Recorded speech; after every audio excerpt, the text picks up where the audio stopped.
Irmãos amados, nós vamos abrir então a palavra de Deus na primeira carta de Paulo aos Tessalonicenses, no capítulo 4, e faremos a leitura dos versos 13 ao verso 18. Peço que você mantenha a sua Bíblia aberta comigo, por gentileza, depois da leitura. Não queremos, porém, irmãos, que sejais ignorantes com respeito aos que dormem, para não vos entristecerdes como os demais que não têm esperança. Pois se cremos que Jesus morreu e ressuscitou, assim também Deus, mediante Jesus, trará em sua companhia os que dormem. Ora, ainda vos declaramos por palavra do Senhor isto: nós, os vivos, os que ficarmos até a vinda do Senhor, de modo algum precederemos os que dormem. Porquanto o Senhor mesmo, dada a sua palavra de ordem, ouvida a voz do arcanjo e ressoada a trombeta de Deus, descerá dos céus, e os mortos em Cristo ressuscitarão primeiro. Depois, nós, os vivos, os que ficarmos, seremos arrebatados juntamente com eles entre nuvens, para o encontro do Senhor nos ares, e assim estaremos para sempre com o Senhor. Consolai-vos, pois, uns aos outros com estas palavras. Amém. Meus amados, o apóstolo Paulo, que foi o grande bandeirante do cristianismo, esse desbravador do reino de Deus, aquele que plantou igrejas nas mais diversas províncias do império, como Galácia, Macedônia, Acaia e Ásia Menor, na sua segunda viagem missionária, chega em Tessalônica. Tessalônica era a capital da província da Macedônia, era uma cidade grega, e ele ficou muito pouco tempo em Tessalônica. Foi perseguido ali, precisou sair dali às pressas para a cidade de Bereia. Mas no tempo em que ficou, certamente ele deu uma grande ênfase a esta verdade magna do cristianismo, que é a acrópole da nossa esperança, é a apoteose da nossa fé, a segunda vinda gloriosa do Senhor Jesus Cristo.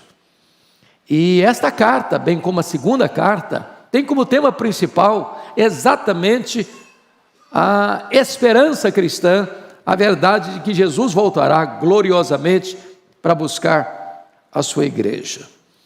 É curioso que a cidade de Tessalônica, sendo uma cidade grega, sendo capital de uma província, a província da Macedônia, fosse tão fortemente influenciada pelo pensamento grego. Vocês bem conhecem que os gregos dominaram o mundo num período da história. E nesse domínio, porque conquistaram o Império Medo-Persa, espalharam a chamada cultura helênica, cultura grega, não só a língua, mas toda a cultura. E um dos pilares desse pensamento grego era o chamado dualismo. Para os gregos, a matéria era essencialmente má, o espírito era essencialmente bom.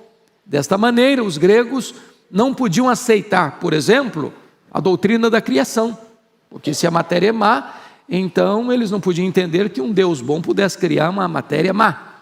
Eles não podiam aceitar, por exemplo, a doutrina da encarnação, porque para eles, se Jesus era Deus e Deus tem que ser bom, e se ele tinha um corpo físico material e a matéria era má, ele não podia se encarnar. Então negavam a doutrina da encarnação.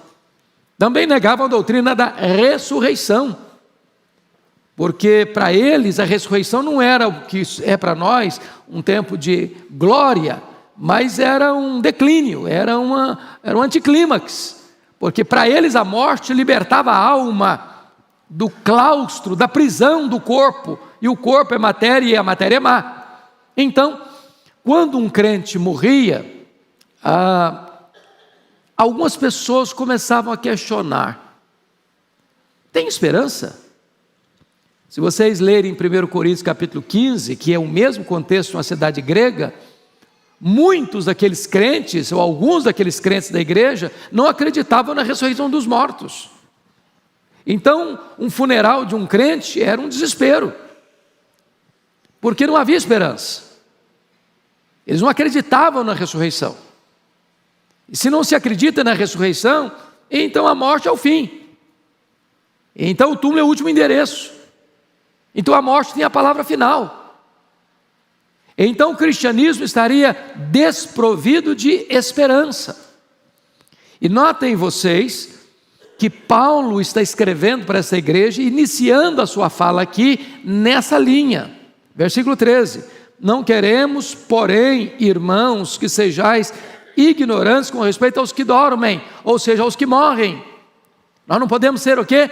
Ignorantes. Nós não podemos desconhecer o que acontece quando um crente morre. Esta pergunta é muito recorrente ainda hoje, no meio evangélico. Pastor, o que acontece quando um crente morre? O que acontece com ele?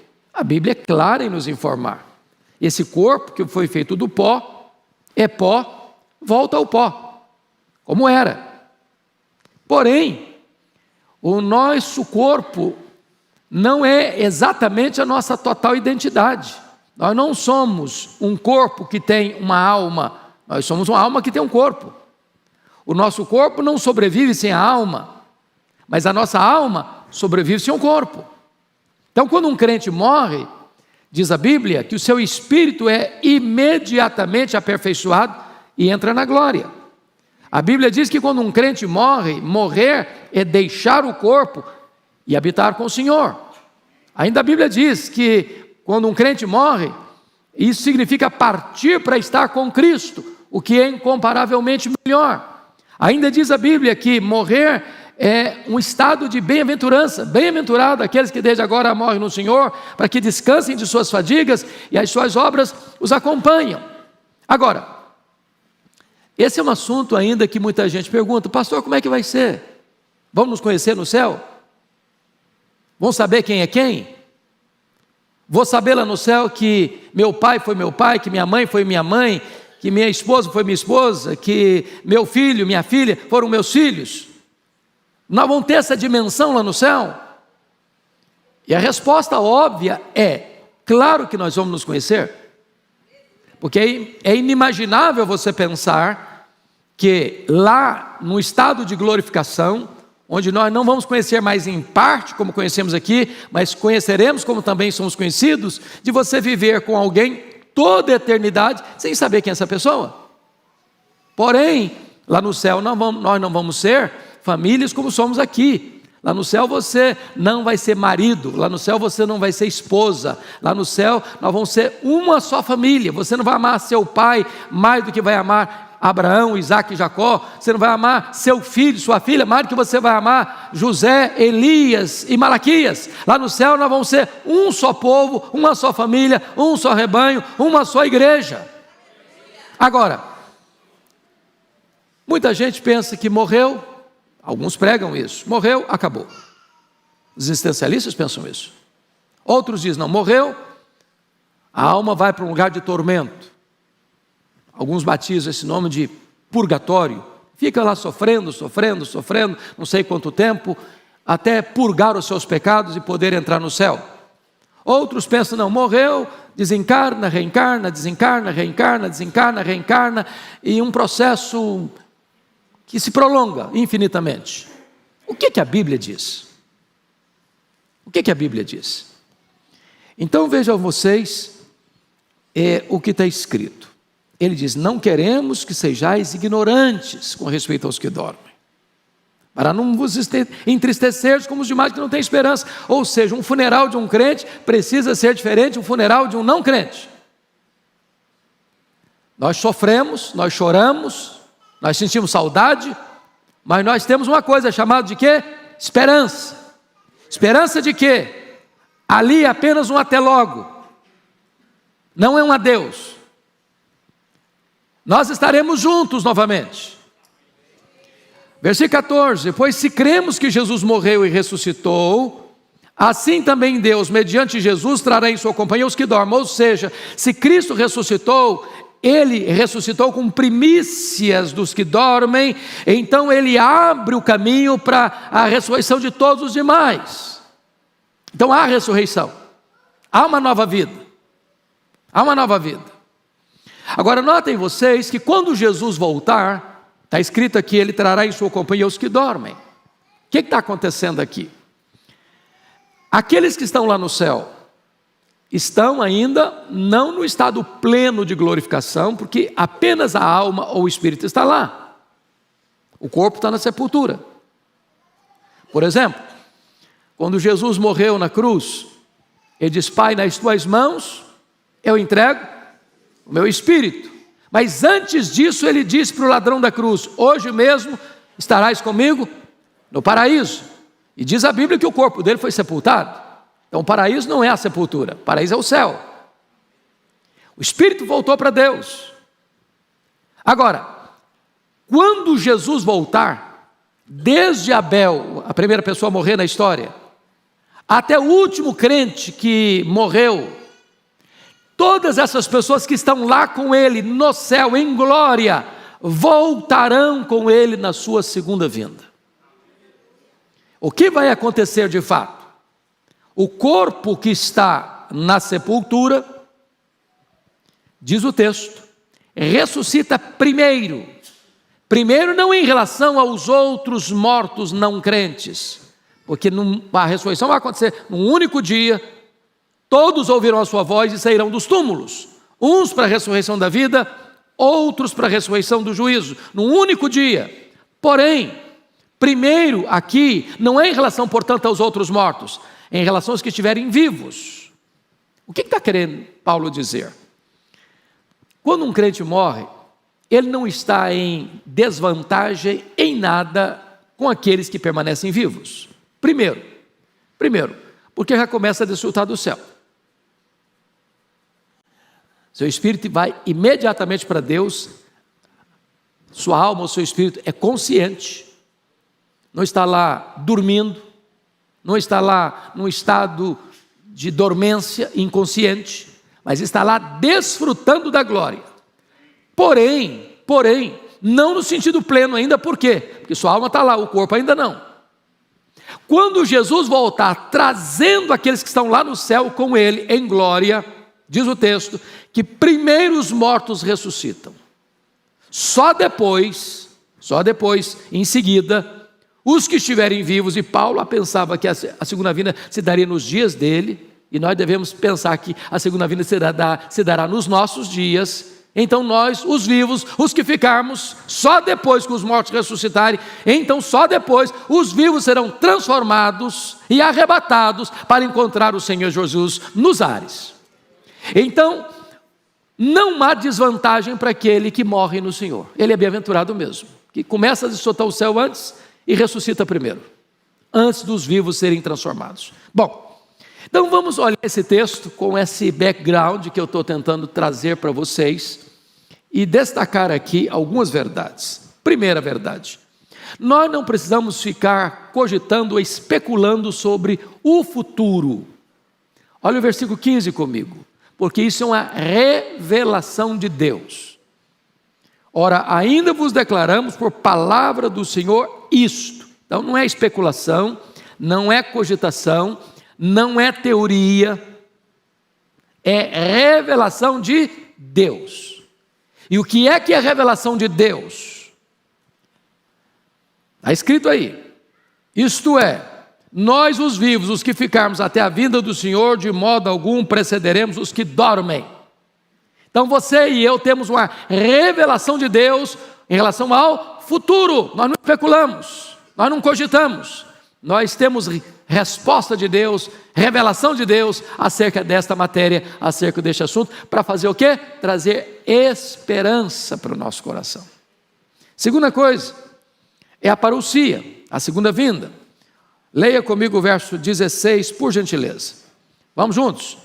Porquanto o Senhor mesmo, dada a sua palavra de ordem, ouvida a voz do arcanjo e ressoada a trombeta de Deus, descerá dos céus. Até aqui. O que ele está tratando aqui? Da parousia, da segunda vinda, da volta do Senhor Jesus. Como será a volta do Senhor Jesus? A Bíblia responde. Primeiro, ela será pessoal. Vocês se lembram lá em Atos, capítulo 1, versículo 11, quando Jesus está indo assunto aos céus, e tem 120 discípulos lá, assistindo essa cena no Monte Olival, E o anjo responde: o que é que vocês estão olhando para as alturas? Esse mesmo Jesus que foi assunto aos céus voltará, esse mesmo, não outro. Ou seja, a segunda vinda de Cristo é o quê? Pessoal, é Ele mesmo que vai voltar. Ele não vai enviar um emissário, um mensageiro, um arauto no lugar dele. Ele mesmo voltará pessoalmente. Segunda característica da segunda vinda de Cristo, ela será o quê? Visível. Está lá em Apocalipse 1,7, todo olho o verá, até os que o traspassaram. Ou seja, quando Jesus voltar e os mortos vão ouvir a sua voz e vão sair dos túmulos, até aqueles que o crucificaram vão estar vivos para ver a glória dele na sua segunda vinda. Nenhum olho vai deixar de ver a glória do Redentor chegando com majestade e poder. Terceira característica, ela vai ser audível. Veja você no verso 16, está escrito assim: dada a sua palavra de ordem, ouvida a voz do arcanjo, ressoada a trombeta de Deus. Então tem uma voz e tem uma trombeta, ou seja, Deus vai destampar os ouvidos até dos surdos, para que todos ouçam, não apenas vejam, mas todos ouçam a glória, o esplendor retumbante da volta do Senhor Jesus Cristo. Mas ainda, esta vinda será o quê? Em terceiro lugar, aliás, em quarto lugar, ela será repentina. A Bíblia chega a dizer que vai ser como um relâmpago que risca os céus. Você já viu com que rapidez o relâmpago vem? Acho que todos sabem que você tem o relâmpago e o trovão. Acontece ao mesmo tempo, mas como a velocidade da luz é maior do que a velocidade do som, então primeiro você vê o relâmpago, depois você escuta o trovão. Mas vai ser com essa rapidez que Jesus voltará. Aliás, Paulo chega a dizer que vai ser como abrir e fechar de olhos, como faiscar dos seus olhos, ou como dardejar da cauda de um peixe. Assim Jesus voltará repentinamente. Mas ainda, em quinto lugar, a segunda vinda do Senhor Jesus será inesperada. Essa é a linguagem que foi lida aqui em 1 Tessalonicenses capítulo 5, vai ser como ladrão de noite. Ninguém recebe uma mensagem no WhatsApp do ladrão falando: tal dia, tal hora, estou chegando aí, prepara um jantarzinho gostoso que eu estou chegando na sua casa. É inesperado, você não espera, mas ele chega. Finalmente, a segunda vinda de Cristo vai ser inescapável. Foi lido aqui também em 1 Tessalonicenses 5 que, assim como a mulher grávida está para dar à luz, e é inescapável que esse fato ocorra, é inescapável que a segunda vinda de Cristo também ocorra. Ou seja, nenhum poderoso deste mundo pode dar uma canetada, baixar um decreto, nenhuma coisa, falar: está decretado aqui que Jesus não voltará mais. Nós estamos decidindo isso, que ele não volta mais. Ninguém tem esse poder. Ele voltará inescapavelmente. E a sua segunda vinda será vitoriosa. Diz a Bíblia que ele vem para colocar todos os seus inimigos debaixo dos seus pés, para julgar as nações, como Rei dos reis, como Senhor dos senhores e como supremo juiz. Assim será a segunda vinda de Cristo. Mas notem mais, por gentileza, em terceiro lugar, a revelação, a parousia. Agora o versículo 16 termina falando da ressurreição. Leia comigo a parte finalzinha lá do versículo 16. O que está escrito? E os mortos em Cristo ressuscitarão primeiro. Preste atenção aqui, irmãos, que muita gente confunde isso, achando que tem várias ressurreições, ou pelo menos duas. Paulo está falando para a igreja, ele não está falando de forma genérica. Por isso ele não está falando da ressurreição do incrédulo, ele está falando da ressurreição dos salvos. Se você quer saber o ensino geral da ressurreição de todos, você pode recorrer a João capítulo 5, versos 28 e 29. Ouvida a voz do arcanjo. Então, todos ouvirão a sua voz e sairão dos túmulos, uns para a ressurreição da vida, outros para a ressurreição do juízo. Ele está mostrando para nós aqui que os mortos em Cristo, ele está falando para a igreja, e o propósito dele aqui é consolo. Eu não quero que vocês fiquem tristes, e ele termina esse parágrafo dizendo: consolai-vos uns aos outros. Então a palavra é uma palavra de consolo, é uma palavra de esperança para a igreja, é uma palavra de segurança para a igreja do que vai acontecer. Então ele está dizendo o seguinte: olha, os mortos vão ressuscitar. A pergunta é como? Como? Precisamos entender bem isto, porque na ressurreição tem continuidade e descontinuidade. O que significa isso? Significa o seguinte: morreu o José, quem vai ressuscitar não é o Antônio, é o José. Segundo, morreu salvo, vai ressuscitar salvo. Não tem possibilidade de uma pessoa morrer na fé em Cristo e ressuscitar para o juízo, para a perdição. Não tem possibilidade. Como não tem possibilidade, alguém morreu ímpio, incrédulo, e ressuscitar salvo, para ir para o céu. Não tem essa chance. Isso é um fato. Uns ressuscitam para a ressurreição da vida, outros ressuscitam para a ressurreição do juízo. O que é que não tem continuidade? Paulo explica isso em 1 Tessalonicenses 15, que você semeia em fraqueza, ressuscita em poder. Você semeia um corpo corruptível e ressuscita um corpo incorruptível. Você semeia um corpo fraco e ressuscita um corpo glorioso. Então, quais serão as características do seu corpo, do meu corpo, o corpo da glorificação? Primeiro, um corpo incorruptível. Não vai ficar velho, não vai ficar cansado, não vai ficar doente. Melhor ainda, não vai brigar nem com o espelho, nem com a balança. Já pensou que maravilha? É uma briga hoje, né? Com o espelho e com a balança. Segundo, esse corpo, além de ser incorruptível, ele vai ser poderoso. Eu acho isso fantástico, porque com esse corpo frágil que nós temos, nós fazemos tantas coisas maravilhosas. Já pensou com um corpo glorificado?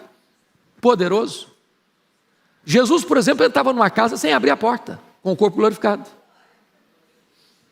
Jesus saía aqui de Jerusalém e aparecia lá na Galileia, 153 quilômetros, sem precisar andar. Aliás, com o corpo de glória, Jesus foi assunto aos céus entre nuvens. E os estudiosos dizem que o nosso universo tem mais de 93 bilhões de anos-luz de diâmetro. E eu pergunto a você, com que velocidade Jesus voltou para o céu? Se ele voltou na velocidade da luz, depois de 2000 anos, ele está logo ali na esquina ainda do universo. O que significa isso? Significa que neste corpo de glória, que é poderoso, esse corpo não está mais sujeito às mesmas leis que nos governam aqui. E nós habitaremos e reinaremos com Ele nos novos céus e na nova terra, e nós seremos, diz o Senhor Jesus, como os anjos, não no sentido de que vamos ser anjos, mas no sentido de que nessa mesma dimensão das realidades celestiais, nós vamos reinar com Ele com um corpo de glória, um corpo poderoso, poderoso. Quando a Bíblia diz que esse corpo será um corpo glorioso, diz lá em Daniel capítulo 12, que esse corpo vai brilhar como o sol no seu fulgor. Porque foi esta imagem que João teve lá em Apocalipse capítulo 1, no corpo glorificado de Jesus. O rosto dele brilhava como o sol. Será assim o nosso corpo de glória. Louvado seja Deus. Louvado seja Deus. Mas ainda, ele está falando agora numa quarta verdade. Primeira revelação, segunda parousia, terceira ressurreição. Agora veja você no verso 17, o arrebatamento. Depois nós, os vivos, os que ficarmos, seremos arrebatados juntamente com eles entre nuvens, para o encontro do Senhor nos ares. E assim estaremos para sempre com o Senhor. Essa palavra arrebatamento não é uma palavra compreendida por todos os evangélicos da mesma maneira. Alguns acham que o arrebatamento acontecerá secretamente e só depois da grande tribulação é que virá a segunda vinda de Cristo visível. Não é isso certamente que Paulo está falando aqui nesse texto. A ideia do arrebatamento secreto é uma linha teológica chamada dispensacionalismo que prega Só ela acredita nessa ideia de um arrebatamento secreto. A ideia é a seguinte, que nós estamos aqui nesse templo, estamos aqui com algumas centenas de pessoas, e aí acontece a segunda vinda de Cristo no arrebatamento, aí some aqui 80% do auditório. Desaparece. Cadê? Onde foram? Sumiram. Aí o avião está lá, 3.000 metros, o piloto era crente, parte da tripulação era crente, aí o avião quer desgovernado e o povo fica desesperado. O que aconteceu? Não é isso que a Bíblia está ensinando aqui. A segunda vinda de Cristo será única, visível, audível, poderosa, repentina, inesperada, inescapável. O que está acontecendo aqui é que Paulo está dizendo o seguinte: quando ele voltar, está falando de cronologia dos fatos. Primeiro, os mortos ressuscitam. Segundo, os que estiverem vivos serão transformados, porque nesse corpo aqui você não suporta a glória de Deus, a realidade do céu. E então, depois que os mortos ressuscitaram e se juntaram àquela alma que já veio glorificada com Cristo do céu, juntou ali, agora está pronto, está completo. Os vivos sendo transformados, então todos são arrebatados para encontrar o Senhor Jesus nos ares. Essa é a ideia bíblica de arrebatamento, que é sinônimo de segunda vinda, não uma coisa distinta. Bom, então nós já falamos que é revelação, nós já falamos que tem a parousia, segunda vinda, que em seguida tem a ressurreição, e aí nós somos tirados daqui, isso é arrebatamento, para encontrar o Senhor Jesus nos ares. Agora finalmente tem a reunião. Olha o versículo 17, como é que ele termina? E assim, quem conclui comigo, vamos juntos? E assim estaremos para sempre com o Senhor. Estaremos quanto tempo mesmo? Para sempre. Sabe o que significa isso? Não tem despedida mais. Nós vivemos hoje num mundo globalizado, e um dos dramas da família hoje, irmãos, diferente da família dos nossos avós. Às vezes lá os nossos avós, se lembram, eles nasciam num lugar, criavam a família ali, e os nossos pais nasciam ali também, criavam a sua família ali, e os filhos nasciam ali, criavam a sua família ali, todo mundo vivia com uma espécie de um clã, todo mundo junto. Hoje, um mora aqui no Brasil, outro mora na Itália, outro mora na China, outro mora no Japão, outro mora aqui, mora ali, e é uma complicação, não é verdade? Saudade, na hora que vai embora tem que dar um abraço e chora mesmo, mas depois que acontecer a segunda vinda de Cristo, não vai ter mais adeus, não vai ter mais despedida, nós estaremos para sempre com o Senhor, sem despedidas, juntos, para sempre, com um detalhe: não tem pecado, não tem dor, não tem lágrima, não tem luto, não tem funeral, não tem doença, não tem cansaço, não tem estresse, não tem depressão, não tem problema, estaremos para sempre com o Senhor. O que é que Paulo nos recomenda agora fazer como crentes? Por favor, vamos ler juntos o verso 18 para encerrar. O que é que ele diz? Consolai-vos, pois, uns aos outros com essas palavras. Agora não é mais o pregador se dirigindo a uma igreja, a uma congregação. Agora cada crente dizendo: meu irmão, fica firme aí, esperança, hein? Você, console aí o seu irmão, tá? Todos nós nos multiplicamos em consoladores. E que o Espírito de Deus, que inspirou esse texto, ilumina o nosso coração, possa consolar-nos todos nesta manhã, para o louvor da sua glória. Amém.